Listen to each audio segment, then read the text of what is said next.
Det eneste jeg har gjort siden forrige video, er at jeg har sat et par kommentarer ind, så jeg kan følge lidt med i, hvor langt jeg egentlig er nået.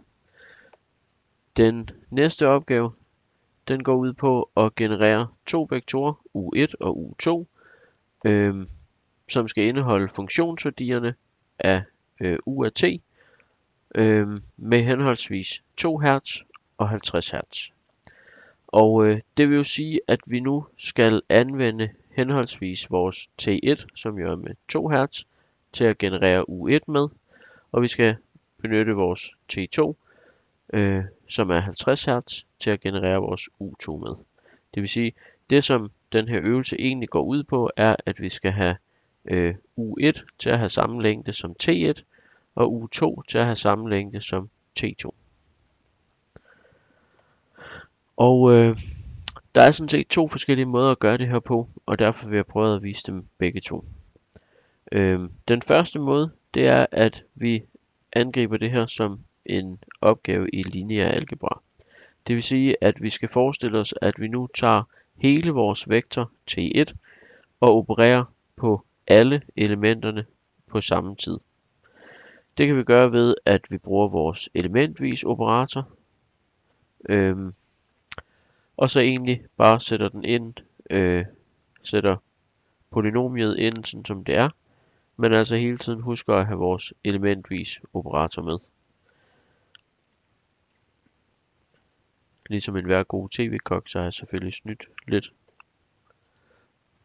Og sådan her kommer det til at se ud, og vi husker selvfølgelig, at vores minus-operator, den giver ikke mening som ikke elementvis, og derfor er den implicit elementvis. Men derimod vores gange og vores divisionsoperator, der er vi nødt til eksplicit at gøre elementvis. Den anden måde, man kunne lave det her på, var at vi kan bruge en forlykke. Og i det her tilfælde har vi så brug for en forlykke, hvor at vi løber værdierne i T2 igennem. Og jeg plejer altid at starte med at sætte en end ind. Og det vi så kan gøre nu, det er, at vi for hvert element i T2, der regner vi simpelthen funktionsværdien f af x. Og det gør vi simpelthen ved, at vi sætter x ind og bruger de helt almindelige operatorer. Nu er der jo ikke længere tale om noget elementvis osv. Så nu kan vi sætte dem ind direkte som de er. Og igen, så har jeg snydt lidt og haft den i ovnen i forvejen. Og vi lægger altså mærke til, at der nu ikke længere er nogen elementvis operatorer. Det er så i det her tilfælde, hvor vi bruger en forlykke, er det ikke nok, at vi regner vores f af x. Vi er selvfølgelig også nødt til at sætte f af x ind i vores u2-vektor. Og det gør vi ved, at vi kalder u2, og så appender vi f af x. Og når nu vi har den her konstruktion, hvor vi kalder u2, så er vi også nødt til at sørge for, at u2 den er defineret. Og det gør vi ved lige at sætte den ind heroppe med en tom liste.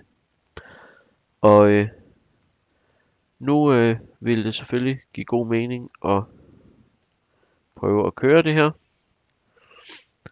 Og vi får i hvert fald ikke nogen fejl. Det kan jo være en god start. En måde vi hurtigt kan se om vi er på rette vej på, det kunne være at plotte T1 op mod U1. Det kan vi jo gøre direkte i terminalen. Og vi ser, at det giver i hvert fald et plot, uden at vi behøver at tage stilling til om det er rigtigt eller ej. Og tilsvarende kunne vi også prøve at plotte T2 mod U2. Og den giver sørme også et plot, endda et lidt pænere et. Og en sidste ting vi jo selvfølgelig kan gøre for at vise forskellen, er at vi kunne prøve at plotte T1 op mod U2. Og det er selvfølgelig klart, at det kan ikke virke, da de to ikke har samme længde. Og det giver selvfølgelig heller ikke mening, da de ikke er i samme frekvens.